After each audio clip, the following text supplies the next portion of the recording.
Welcome back to another episode of 40 Facts About the 40k Universe. I am your host Gershwin and you are watching One Mind Syndicate. Today we continue talking about the Mechanicus, but this time we're getting into the Dark Mechanicus as requested by our subscribers. If you guys have any requests for video topics, please comment down below. Don't forget to put suggestion followed by whatever topic you guys want us to create a video for. With that said, let's get into 40 Facts About the Dark Mechanicus. The Dark Mechanicus, also known for its more archaic name as the Dark Mechanicum, is a sect of traitorous tech priests and members of the Collegia Titanica of the Adeptus Mechanicus, who willingly swore their loyalty to the War Master Horus and the Chaos Gods as the Great Crusade came to a close and the terrible galactic conflict known as the Horus Heresy erupted in the early 31st millennium. When the Age of Strife came to an end in the 30th millennium, the Emperor of Mankind unified Terra and made an allegiance between his regime and the powerful cult Mechanicus. Through the Treaty of Mars, an alliance of two empires that marked the true foundation of the Imperium of Man began. For the masses of Mars, the Omnissiah was now a tangible being, a golden figure who had walked the red surface of Mars. But a small minority believed that the Emperor was nothing more than a false god, who had enslaved the Martian priesthood to his will with lies. The bitter resentment harbored over the next 2 centuries would fester below the surface until such time when this rancorous hatred would boil over into a terrible rebellion against the authority of his false god. This small sect of dissenters believed that the Emperor purposely came to Mars in a guise of the Omnissiah, albeit a false god who came at the heart of an army of conquest. The peace that the Emperor had offered the Mechanicus was false, a lie, designed to conceal a darker truth.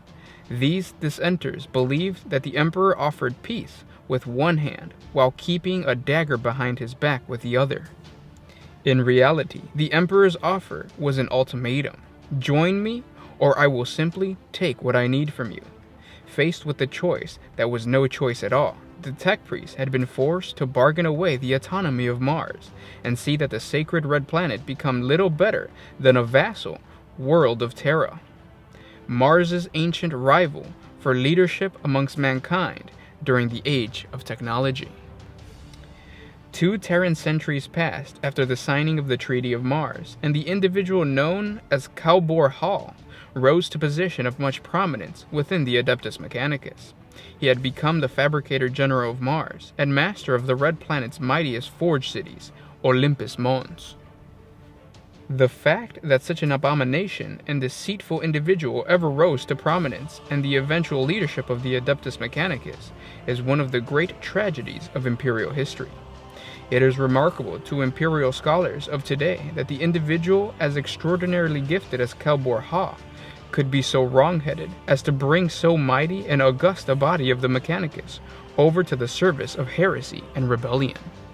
The Fabricator General knew he should be proud of his accomplishments, for he had uncovered more of the secrets of technology than anybody before him, and oversaw the longest reign of increasing production quotas in the Mechanicus history.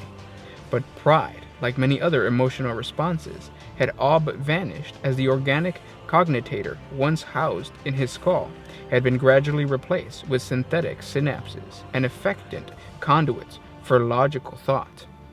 The climate on Mars was full of discontent during this tumultuous time, in the days just before Horus openly declared the rebellion against the Emperor. There were tense relations between the various Mechanicus Magi who governed Mars, with sporadic outbreaks of espionage and violence being committed against the various forges that represented the primary socio-political units of Mars. There were even confirmed suspicion that the various Titan legions of the Collegia Titanica, the most potent military force available to the Mechanicum, had already secretly chosen sides in case of a potential conflict. At the outset of the Horus Heresy, the War Master sent Regulus, an Adeptus Mechanicus representative who had already thrown his lot with Horus, to Mars to secure the tentative support of the Fabricator General of the Adeptus Mechanicus for his dream of rebellion. Kelbor-Hal was skeptical at first, for the Emperor had been brought to his forge over 2 centuries earlier, and Kelbor-Hal had been forced to bend the knee to him. The ruler of the once loyal Terran techno-barbarian tribes had made empty promises for an equal role in the Grand Crusade of Conquest, but that vaunted equality had never materialized in the Fabricator General's view. The Mechanicus continued to toil in its variety of manufactorums and orbital shipyards across the galaxy's forge worlds to provide the Emperor's army with the needed weapons of war, but received nothing for their efforts but platitude. Kelbor-Hal knew Horus Lupercal was a warrior of vision, but Kelbor-Hal wanted to know what he could offer in addition to platitudes. Regulus explained to the Fabricator General that much had happened since the Emperor took his leave, and the Ulanor campaign, and the installation of his favorite son Horus as the War Master and his proxy in command of the Great Crusade. He assured Kelbor-Hal that alignment had shifted and that new powers emerged from the shadows, offering their aid to those with the strength of vision to heed them. Horus Lupercal was one such individual, and he was now assuredly a friend of the Mechanicus. When it came time to strike at the Emperor and his Imperium, Horus guaranteed to be a friend of Mars as long as the Fabricator General gave his loyalty and his manufacturing capabilities over to the cause of the traitors. Horus also required the Fabricator General to squash any dissent amongst his own tech priests, so that the forces of the War Master would be able to launch their own bid of supremacy within the Sol system without fear of counterattack. Any factions loyal to Terra must be brought to heel or destroyed before the War Master's forces reach the Sol system. The Fabricator General informed Regulus that the War Master had asked so much of the Mechanicus already. They had already delivered, for they had already ensured that the materials and weapons were priority tasked to the expeditionary fleets of the Great Crusade that the War Master favored, and had delayed shipments to those aligned with him. But the Mechanicus had no desire to trade one autocrat for another. Regulus assured Kelbor-Hal that the War Master pledged to return the Martian Empire to its former glory, and furthermore, he swore to withdraw any non-mechanical forces from all the Forge worlds after the Emperor had been overthrown. To allay the Fabricator General's misgivings, the War Master promised to provide the Mechanicus the lost secrets of ancient standard template construct technology that had been recovered from the worlds of his recently subjugated Aretian technocracy by the War Master's Sons of Horus Legion. The Fabricator General was impressed with the War Master's gifts, and admitted that it was a valuable STC database, but he wanted more. Regulus had anticipated his demand, and told Kelbor-Hal that the War Master promised to lift all restrictions on research into these technologies, like artificial intelligence, that the Emperor had declared forbidden. To cement the alliance between the Mechanicus and the War Master, and display the traitor's seriousness about this cause, Horus has provided Regulus with the protocols required to unlock the infamous Vaults of Moravec. The Vaults of Moravec were a repository of forbidden knowledge that the Emperor had ordered sealed 2 centuries earlier, after the signing of the Treaty of Mars, for the vaults contain innumerable artifacts of technology that had been fashioned or corrupted by the malignant powers of chaos, or were in themselves incredibly dangerous, such as the warp-based weapons and ancient artificial intelligences. Greedily, the Fabricator General struck the dark bargain, accepting Horus's proposal and willingly joined forces with the War Master, assisting the traitors with all the technology of mankind at his disposal. When the repository was reopened, there was all manner of forbidden arcane knowledge and weaponry that had obviously been tainted by the corrupting influence of chaos. Soon, the corruption spread throughout the forges and temples of the Machine God. Across the Red Planet, contaminated digital source code that was infected with the arcane computer virus infected the cognitator archives of the Adeptus Mechanicus, causing literal chaos to emerge in any cognitator system that was networked to one of its infected counterparts. The opening acts of treachery had already occurred, yet the Fabricator General could not openly march to war against the Emperor without the appropriate pretense, providing the excuse to silence his detractors and eliminate his rivals.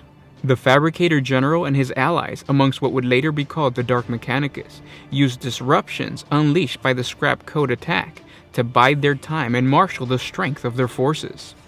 Kelbor-Hal and his allies also used the tactics of sabotage and assassination in an attempt to eliminate those who were unwilling to join his cause.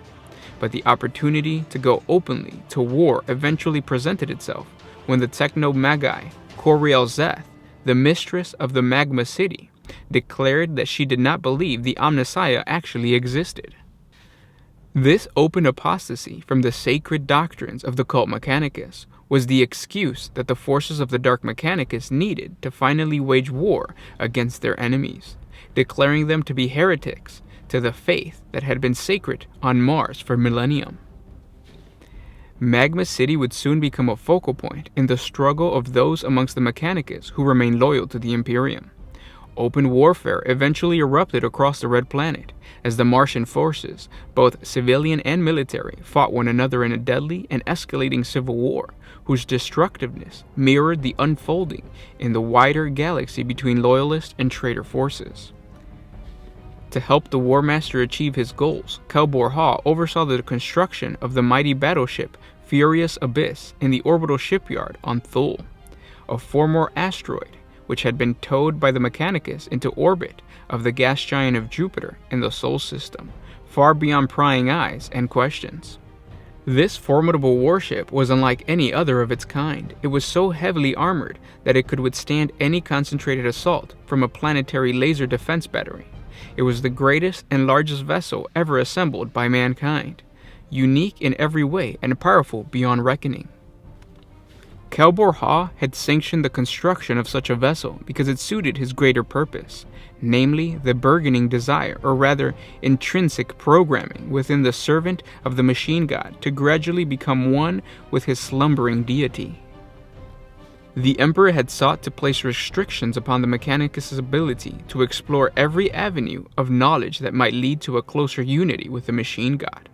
Horus had promised to remove all of those restrictions and perhaps even open new vistas of knowledge for the Mechanicus to explore in the form of his new allies amongst the entities of the warp.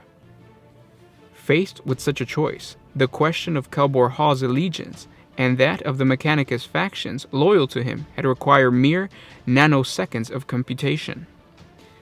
The Furious Abyss had been intended to become a new flagship of the traitorous word-bearer Space Marine Legion. None could know of the vessel's existence until it was too late. Steps had been taken to ensure that remained the case. The massive battleship had been created with one deliberate mission in mind: the annihilation of an entire Space Marine Legion. The Word-Bearer's ultimate aim as part of the War Master's larger plan of conquest was to infiltrate the realm of Ultramar in the eastern fringe of the galaxy and attempt to destroy the Ultramarines Legion and their homeworld of Macragge. In a final act of treachery, Kelbor-Hal had the Jovian shipyards destroyed once the Furious Abyss was complete. For the workers at the yard, there was no time to flee to safety, and there was no survivors. Every tech priest, servitor, and menial present at the yard was burned to ashes. None would discover the massive starship that had fabricated upon the asteroid's surface until it was much too late. A great deal of precious technology was lost during this destruction, and so it proved to be a steep price for the traitor elements within the Mechanicus to pay for the absolute and certain secrecy required to bring to fruition the War Master's plan to destroy the Ultramarines. But in the end, the fabricator's will had been carried out, and the Dark Mechanicus played its part in the tragedy that would ultimately unfold on a world called Calth. And those were 40 facts about the Dark Mechanicus. I hope you guys enjoyed this video. Of course, we're not done. There's going to be a part 2 to the Dark Mechanicus, so please remember to subscribe to the channel. Don't forget to like this video, and of course, stay tuned because we're going to talk about what happens next during the Horus Heresy with the Dark Mechanicus. And if you guys want to know what happened to the betrayal at Calth, please check out our Betrayal of Calth video. You can search that on our channel. And again, guys, thank you for liking, commenting, and sharing. Please like this video, guys, and share this with your friends on Twitter, Facebook, wherever your Warhammer group plays, because it really helps out the channel, and we can keep providing more Warhammer videos for you guys if you do so. If you want to help us a little bit more, jump on over to Patreon. A simple $1 a month helps us create more videos for you guys. It's 2 videos for free on YouTube, and you get some extra stuff on Patreon. With that said, this was Gershwin with One Mind Syndicate, signing out.